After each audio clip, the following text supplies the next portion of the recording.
Aumenta la presión contra el cartel de los soles. La Armada de Estados Unidos ha confirmado que el grupo de ataque del portaaviones USS Gerald R. Ford se trasladó a la región de influencia y responsabilidad del Comando Sur. El Departamento de Guerra no ha especificado la ubicación del portaaviones, solo que esta región, en la que opera en este caso el Comando Sur, representa aproximadamente una sexta parte de la superficie terrestre del mundo. El despliegue fue ordenado por el presidente Donald Trump el mes pasado y se suma a los 8 buques de guerra, un submarino nuclear y aviones F-35 que ya están en la zona. De esta manera, Washington busca aumentar la presión sobre el régimen de Maduro, el narcotráfico y los actores responsables del tráfico de narcóticos en el área. Por medio de un comunicado, la Armada de los Estados Unidos confirmó que el portaaviones más grande e imponente del mundo entró en control del Comando Sur en su despliegue por el Caribe y el Pacífico con el fin de combatir el narcotráfico y el crimen organizado en el hemisferio occidental. La llegada de las fuerzas marítimas se produjo después de que el secretario de Guerra Pete Hegseth ordenara al grupo de ataque del portaaviones apoyar la directiva del presidente para desmantelar las organizaciones criminales transnacionales y combatir el narcoterrorismo en defensa de la patria. La mayor presencia de fuerzas estadounidenses en el área de responsabilidad del Comando Sur reforzará la capacidad de Estados Unidos para detectar, monitorear e interrumpir las actividades y los actores ilícitos que comprometen la seguridad y la prosperidad de Estados Unidos y nuestra seguridad en el hemisferio occidental. Estas fuerzas mejorarán y ampliarán las capacidades existentes para interrumpir el narcotráfico y debilitar y desmantelar las organizaciones criminales transnacionales. En dicho comunicado se destacó el poderío militar con el que Estados Unidos hace presencia en aguas internacionales muy cerca de Venezuela. Además, se hizo público de qué se compone este grupo de ataque. Escuadrones: Caza y Ataque VFA 31, 37 y 87. Caza VFA 213. Combate marítimo con helicópteros HSC-9. Ataque electrónico 142, ataque marítimo con helicópteros HSM-70, mando y control aerotransportado 124, destancamiento del Escuadrón de Apoyo Logístico de la Flota VRC, cazas polivalentes FA-18F Super Hornet y FA-18E Super Hornet, arsenal aéreo, avión de guerra electrónica EA-18G Growler, aviones de mando y control aerotransportados E-2D, Advanced Hawkeye, aviones de reabastecimiento a bordo C-2A Greyhound, helicópteros navales MH-60S y MH-60R Shahawk. El Gerald R. Ford es considerado el portaaviones más grande y avanzado en la historia de los Estados Unidos. Veamos en nuestra pantalla cuáles son sus características. Allí lo tienen. Lo primero que hay que decir es que esta majestuosa embarcación de guerra es capaz de operar como base aérea flotante en cualquier parte del mundo con más de 100.000 toneladas a carga plena. Funciona con energía nuclear, lo que permite que pueda navegar años sin recarga. Mide más de 330 metros, una proporción similar a la de 3 canchas de fútbol. Tiene capacidad para transportar 75 aeronaves entre aviones y helicópteros. La tripulación total supera las 4.500 personas, incluyendo pilotos, mecánicos, personal de logística, ingenieros y médicos. El Gerald Ford cuenta con tecnología de última generación que lo hace más rápido y eficiente. Es capaz de superar los 30 nudos de velocidad, equivalentes a más de 55 kilómetros por hora.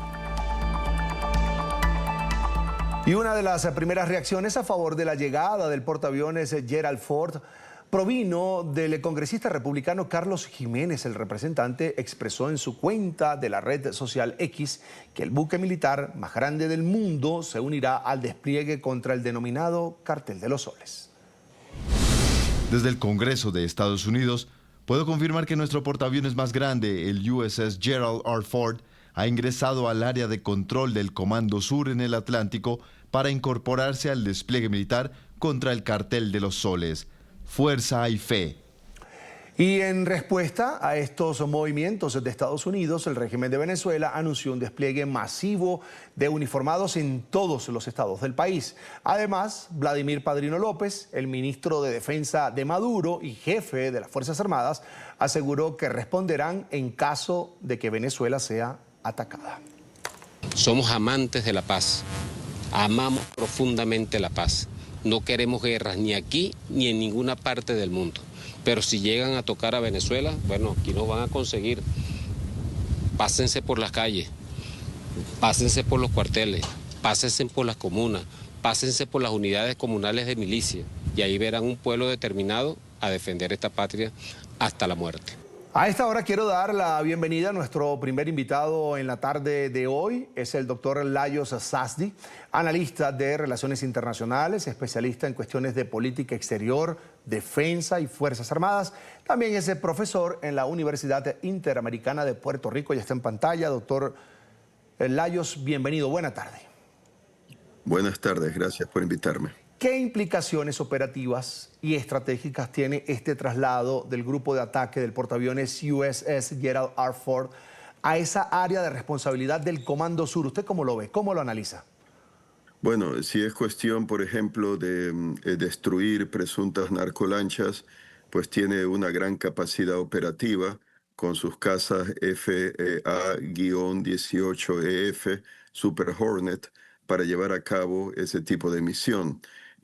Ahora, también podría ser que lo que otros expertos también consideran, que sería una medida intimidatoria para que Nicolás Maduro pues salga del poder.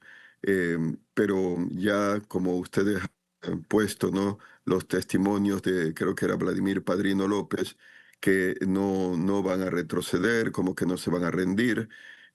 Así que eh, probablemente incluso el despliegue del portaaviones, incluso que se podría usar también para ataques selectivos contra presuntas instalaciones de narcotráfico en Venezuela, como laboratorios, pistas de aterrizaje clandestinas, almacenes de químicos para el procesamiento pues, de la cocaína, por ejemplo, almacenes, puertos de narcolanchas, pueden hacer todo eso, pero yo dudo que eso haga que el régimen chavista de Nicolás Maduro caiga.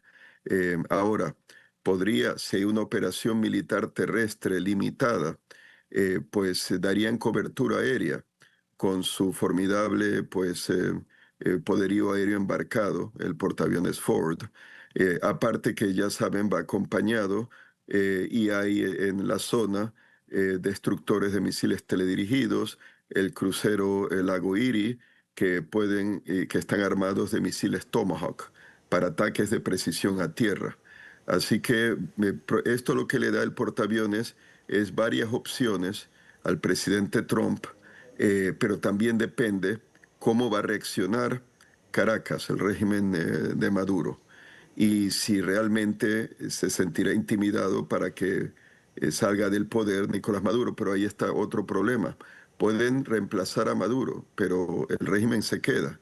La única forma sería por la fuerza sacarlo. Y en mi opinión, eso implicaría un desembarco anfibio de mayor escala que el que aparentemente se pretende hacer ahora, de haber alguno, claro. Así que, pero ciertamente es una presión psicológica. Otra implicación, pero negativa. El portaaviones Ford estaba en la costa del Adriático, en Europa. Estaba como un símbolo a Rusia que no pretenda atacar a la OTAN, sobre todo violando el espacio aéreo con drones kamikaze lanzados contra Ucrania. Han descubierto unos drones a 5 kilómetros dentro del territorio de Rumanía, por ejemplo, ¿no? Entonces los que se colaron, los drones que entraron a espacio aéreo de Polonia hace unas semanas. Pero retiras el portaaviones, ya se reduce esa disuasión. Y quiero añadir otra cosa con respecto a eso. Yo sé que no es el Caribe, me refiero a Europa, que no es cuestión de que algunos dicen, bueno, pero entonces así los europeos gastan más en defensa porque se recostaban a Estados Unidos. No, porque ¿qué va a hacer Rumanía contra la Gran Rusia? ¿Qué va a hacer Polonia contra la Gran Rusia? Lituania, Letonia, Estonia. Precisamente Estados Unidos es la única superpotencia, porque Rusia no es la Unión Soviética, pero es demasiado grande para cada uno de los miembros de la OTAN europeos. Entonces, Estados Unidos debe de demostrarle a Rusia que no se atreva a cruzar ninguna línea roja, pero si retiras el portaaviones y planean retirar tropas de Rumanía a los Estados Unidos y planean reducir la contribución de millones de dólares para que los países bálticos de Lituania, Letonia y Estonia compren armamento americano precisamente para defenderse, entonces el mensaje a Vladimir Putin es que les están abriendo la puerta Donald Trump. Y eso es lo que me preocupa, que realmente lo de la intervención americana en el Caribe es una guerra creada por Trump para no tener que emplear esas tropas en Europa, una excusa para traerlos de regreso. Y eso estaría haciendo el juego a Vladimir Putin. Esa es mi manera de ver las cosas. ¿Por qué lo está haciendo Trump si eso es como yo digo?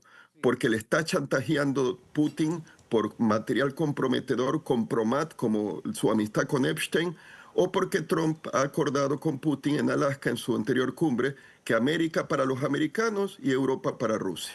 Ahora, Pero ya veremos, ya veremos.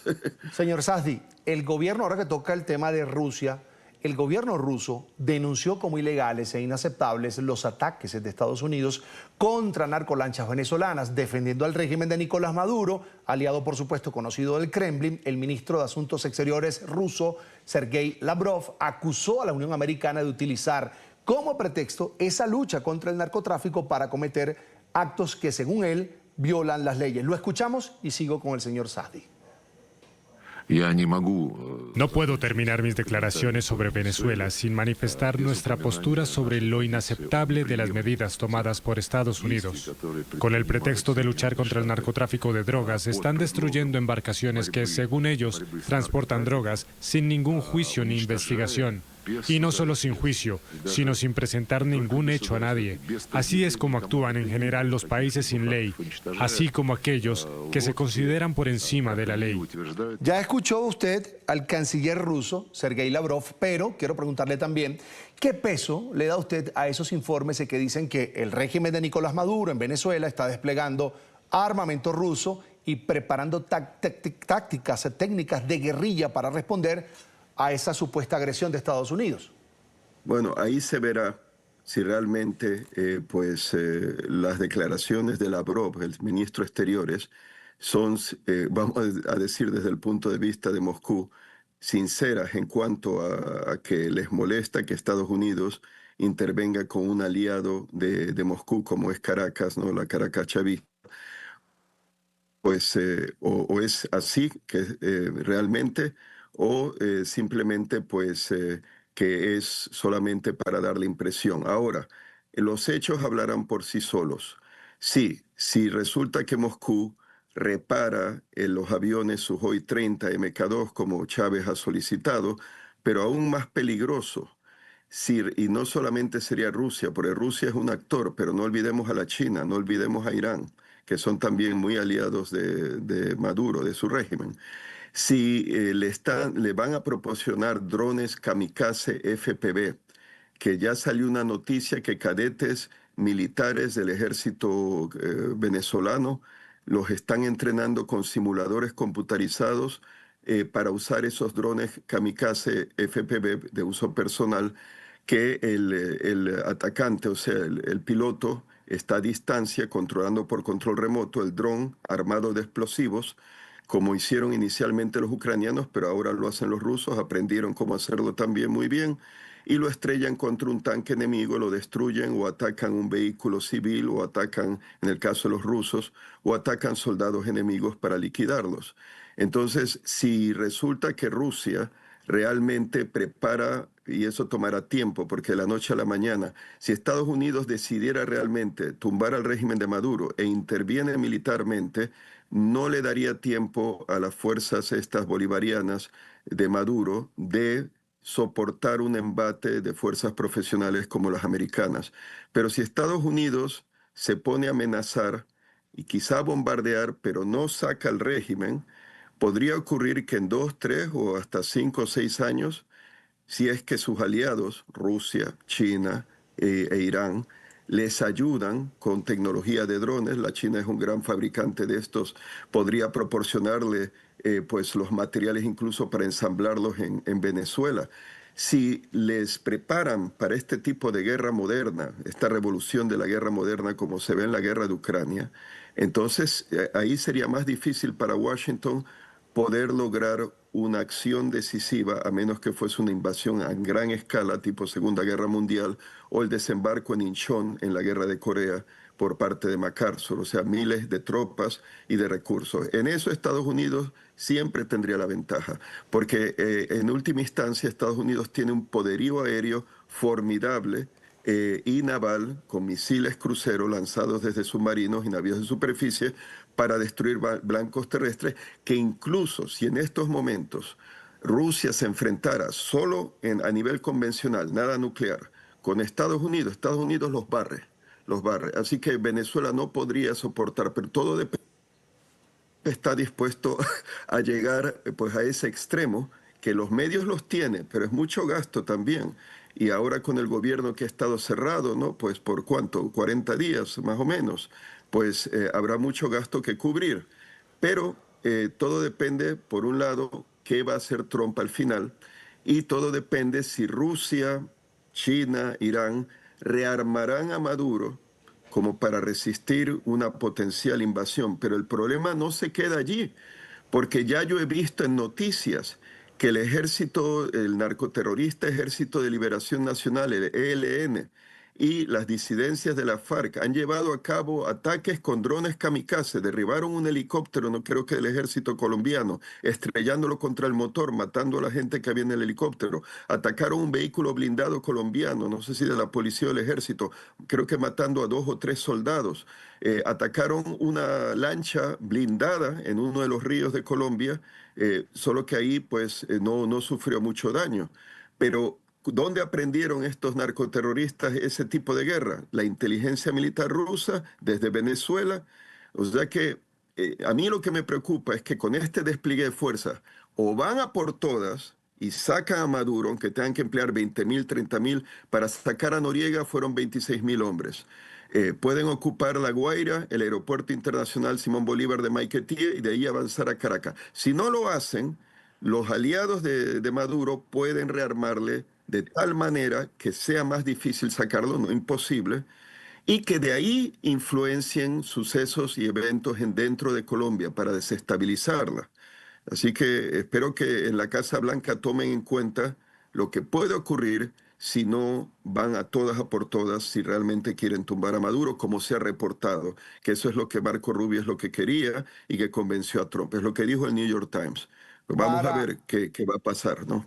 Para el doctor Lajos Safdie, ¿cuáles serían esos límites rojos que deberían evitarse para no convertir esto en un conflicto militar abierto que implique, como usted bien decía, Irán, China y Rusia? Aunque lo veo complicado, Rusia tiene cuentas pendientes con Estados Unidos por el tema de Ucrania.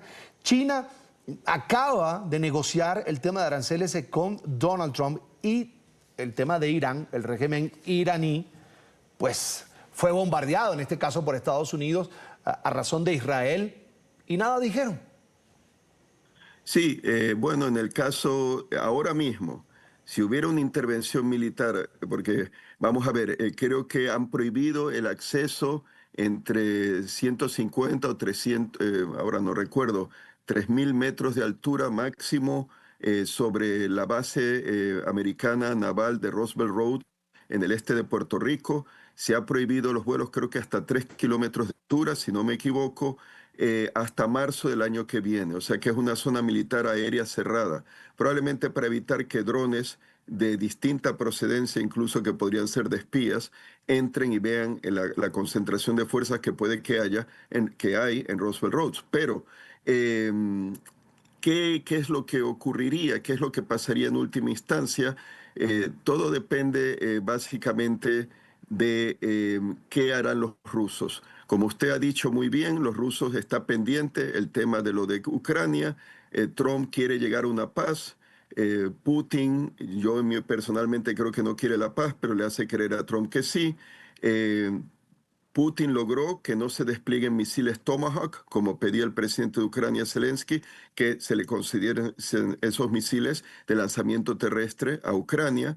Entonces, claro, no querrá provocar mucho a Estados Unidos dándole mucho armamento, pero hay formas como que se puede ayudar usando al grupo Wagner, porque hay un avión de carga, Ilyushin IL-76, que aterrizó en Venezuela, creo que hace una semana y media, y es un avión de una compañía rusa, pero bajo sanciones, porque ha transportado personal o material de guerra ligado al grupo mercenario ruso Wagner, que tiene lazos con la inteligencia militar rusa del Estado Mayor ruso, de las Fuerzas Armadas rusas. Entonces, ¿qué había en ese avión, no? ¿Había mercenarios para defender a Maduro? ¿O había pues material de guerra para modernizar o apoyar al material de guerra que tiene Venezuela? ¿Qué va a hacer Irán? Porque está en negociaciones por lo del acuerdo nuclear, que está con los europeos, quedó pendiente pues esa guerra corta que hubo con Estados Unidos, ¿no? Cuando apoyó a Israel. Entonces la China, como bien usted ha dicho, pues parece que se resuelve la guerra comercial.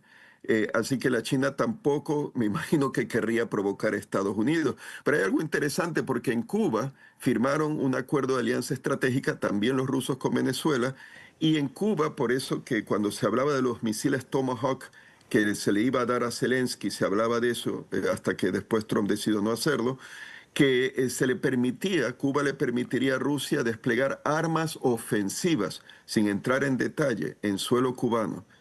Probablemente no lo hará Rusia, porque si no, entonces Trump le daría misiles Tomahawk a Ucrania, ¿no? Así que es un delicado balance. Y para que seamos claros, para que las Fuerzas Armadas estas bolivarianas dominen el uso de los drones kamikaze, no solo es cuestión de entrenarse, tienen que también tener el material, millones, centenares o miles de drones armados que no creo que los tengan ahora. Y eso les va a tomar tiempo, así que realmente Estados Unidos, si interviniese, ahora no habría problema. Ahora, si dejan pasar otros 10 años, probablemente la cosa sería distinta, pero no sabemos qué pasará en 10 años, o sea que simplemente observar lo que ocurre ahora. En pantalla, el doctor Lajos Sasdi León Borja, analista de Relaciones Internacionales, especialista en cuestiones de política exterior, defensa y Fuerzas Armadas. Gracias por estar con nosotros aquí en la tarde. Como siempre, un gusto. Hasta la próxima. Gracias por invitarme. Buenas tardes.